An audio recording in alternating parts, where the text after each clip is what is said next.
Alright, this is your practice test for Chapter 5. Hopefully you've already filled it out and you're just checking your work. Okay, so let's start with number 1. Number 1 is the odd and even function, and sine will give you a negative sine of x.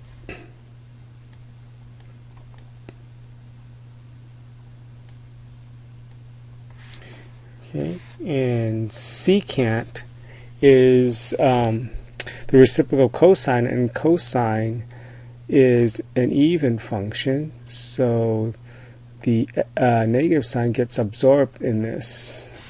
Okay. Tangent, this is the cofunction identity, and the cofunction for tangent is cotangent of x. And this is also a cofunction identity for cosecant, and that's just secant of x. Simplifying. Looking at this, well, there's not much I can do with this, so I'm going to try and change these so I can put them together. I know that cosecant is 1 over sine, so this will be cosecant x divided by 1 over sine, and when we divide we can take the reciprocal and multiply, and that's the final answer. Number 6, I can factor. This is the difference of squares, so this will be secant x minus 1 secant x plus 1 all over secant of x minus 1. The secant of x minus 1 cancels, and we're left with secant x plus 1. Okay, going down to number 7. 7 is a verifying problem. So let's see, the left side or the right side. The left side has the subtraction, right side has the multiplication, so this side's the more complex side, so we're going to work with this side. Let's see, we have cosine and cotangent. Let's make this cosine squared x over sine squared x. That's just the quotient identity.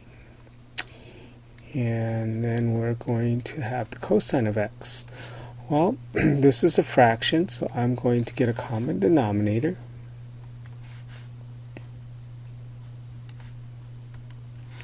And I'm going to multiply this by sine of x, sine squared of x over sine squared of x. So we can get a common denominator here. Okay. Then we're going to go ahead and subtract these. My common denominator is sine squared of x, and this would be cosine squared of x minus cosine squared of x times the sine squared of x.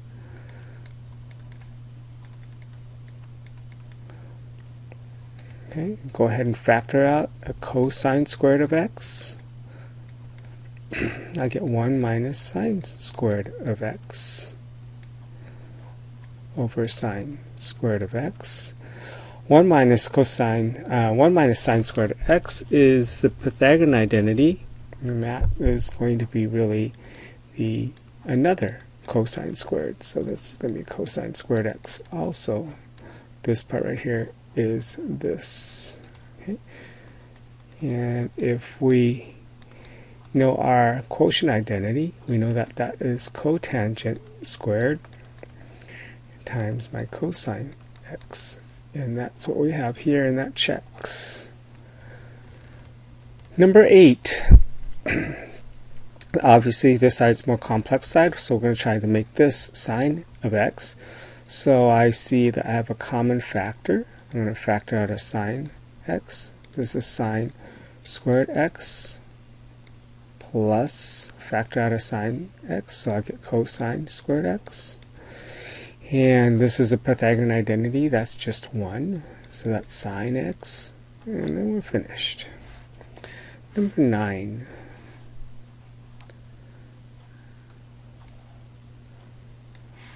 Number 9. Okay. Number 9, we are going to solve. So, in solving, can't do very much with that except I can get these both to sine. So I'm going to change this with a Pythagorean identity.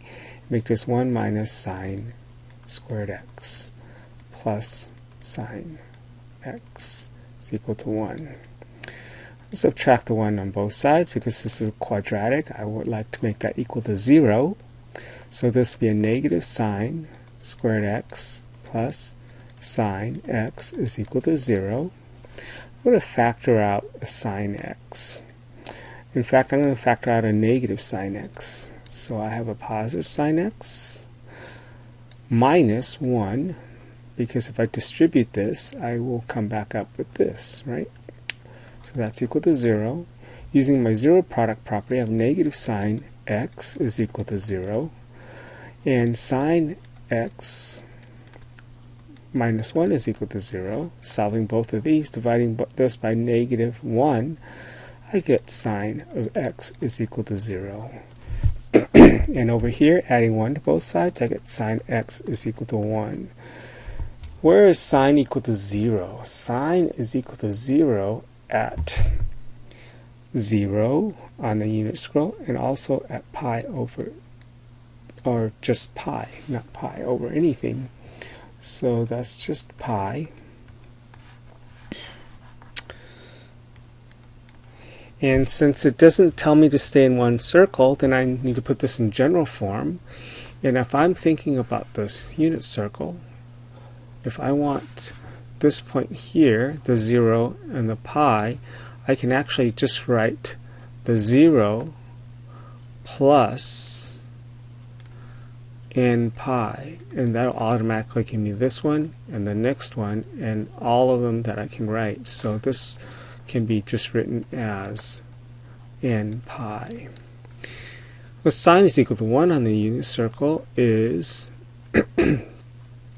would be just up here. So that will just be pi over 2. And since we don't want the 3 pi over 2 because that will be a negative 1, I'm going to have to go all the way around the circle, so I add 2n pi.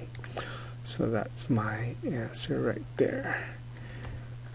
X is equal to, okay, x is equal to n pi, and pi over 2 plus 2n pi.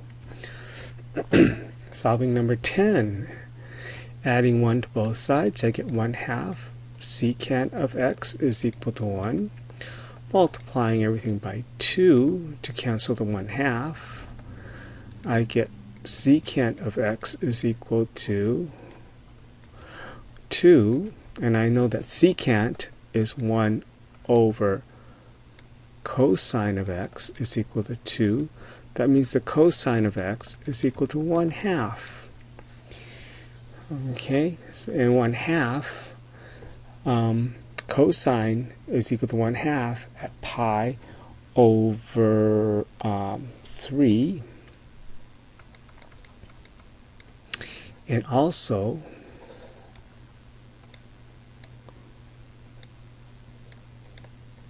pi over 3, and also at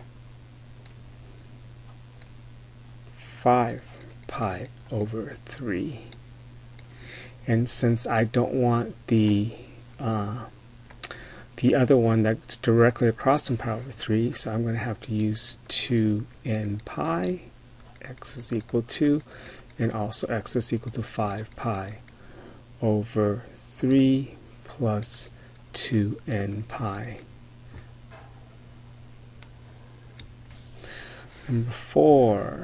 Number 11, you got 4 cosine squared x, moving the 3 to the other side. Adding 3 to both sides, I get 3. Divide everything by 4.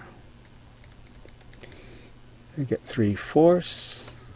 Taking the square root of a square, I get cosine of x is equal to a positive and a negative square root of 3/4, which is the square root of 3 over the square root of 4. So this will be a positive 3 over 2. And on the unit circle, cosine is equal to 3 over 2 at pi over 6. And then we have another one down here at 11 pi over 6. And a negative one at 5 pi over 6. And another one at 7 pi over 6. Okay, since these are directly 180 degrees away from each other, all I need is this one, and then add to just n pi. That'll automatically give me these two. So I'll get pi over 6 plus n pi. And then if I list 5 pi over 6, I put n pi, and that'll also give me the 11 pi over 6. Number 12. I have cosine of 2x is equal to cosine squared x. Cosine of 2x, that's double angle. And a double angle, I can rewrite that as 2 cosine squared x minus 1 is equal to cosine squared x. And then subtracting cosine squared x from both sides, I get cosine of squared x. 2 minus 1 is just 1. Minus 1 is equal to 0. Move the 1 to the other side, and I get that. Taking the square root, I get the cosine of x is equal to plus and minus 1. So where is cosine 1? 1 here at 0. Pi and 0, so I can just take 0 plus n pi, and I don't need to write the 0, so if x is equal to n pi. Number 13.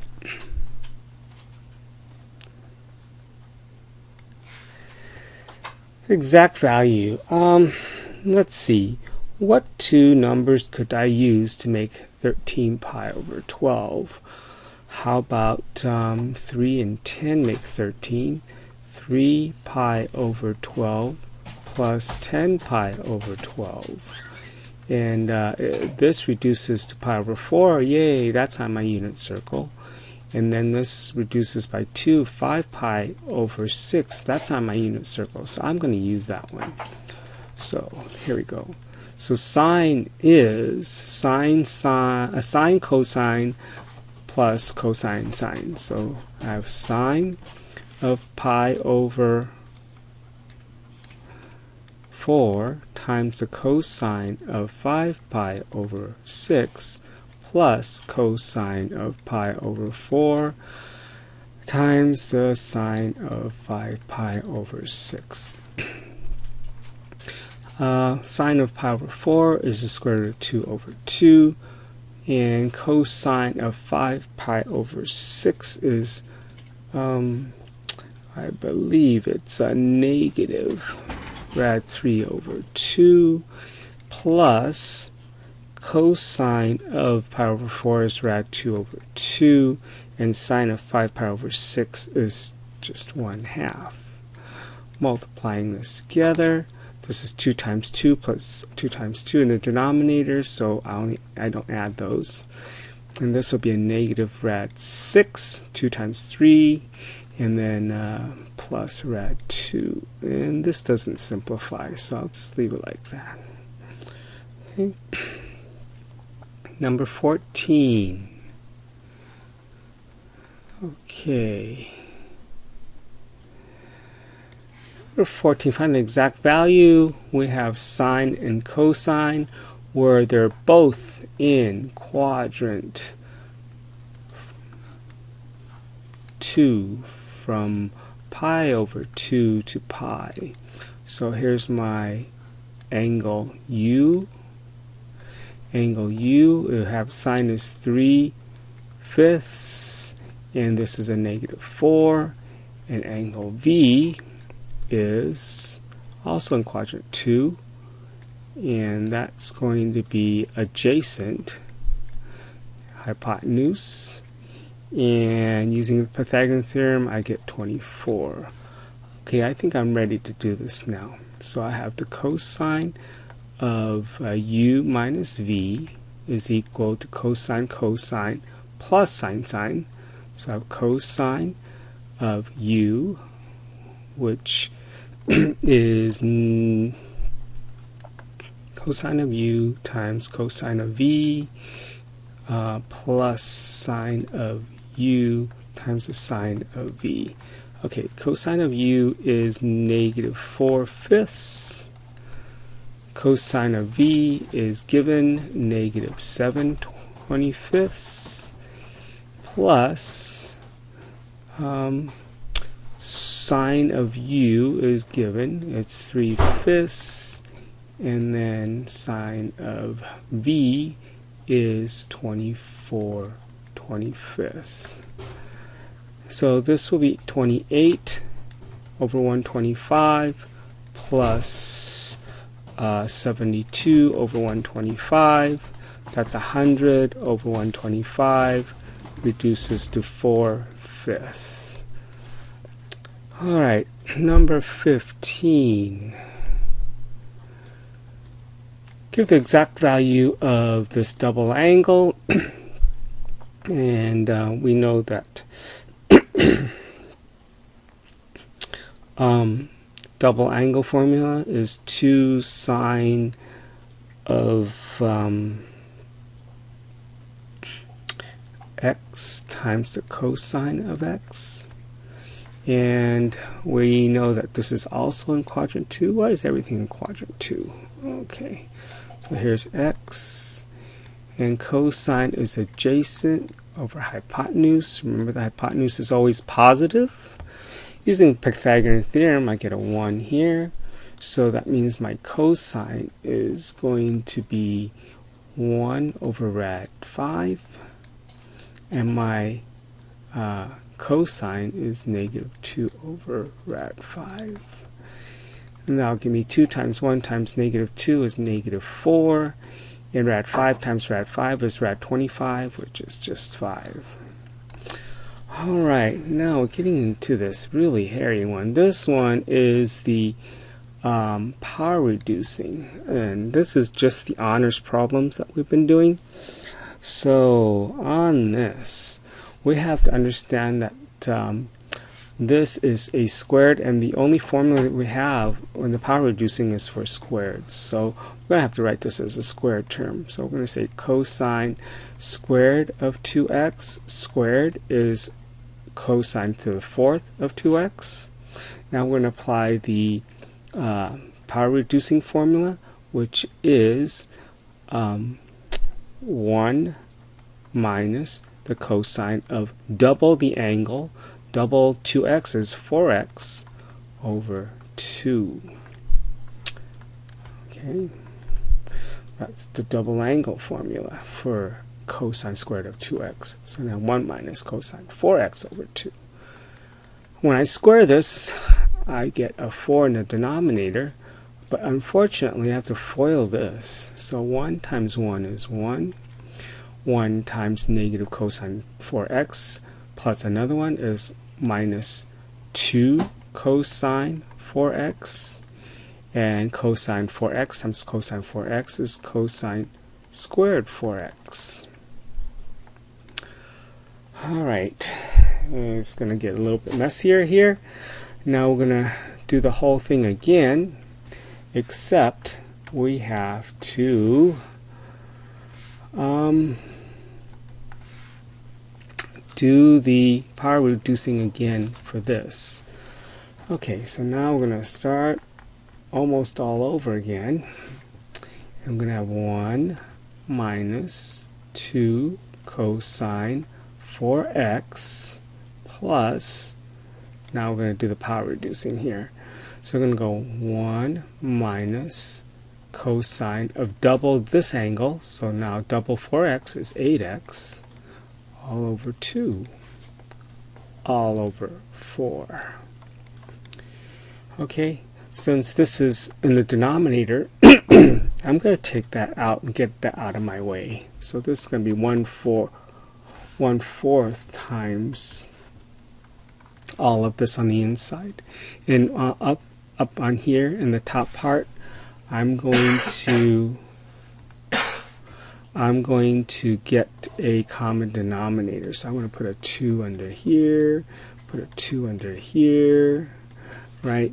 So now I'm going to have in here, I'm going to have 2 over 2 minus 2 times 2 is 4 cosine 4x over 2 plus 1 over 2 minus cosine of 8x over 2. I'm going to factor out this 1/2 because I can take a 1/2 out of this, which will make that 1/2 times 1/4 is 1/8. And now I have a 2 and a 1, that'll just be a 3 minus 4 cosine 4x minus cosine of 8x. That's your power reducing. Reduce everything to the first power. No more exponents in any of these. So this is the final answer right here. Okay. The half angle. I don't think we got a chance to go over this too much, but it's on your cheat sheet. And we have sine. I'm just going to write the half angle formula up here.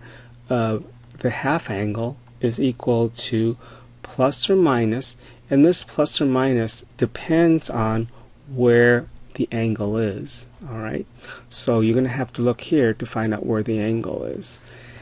Where the half angle is, I should say.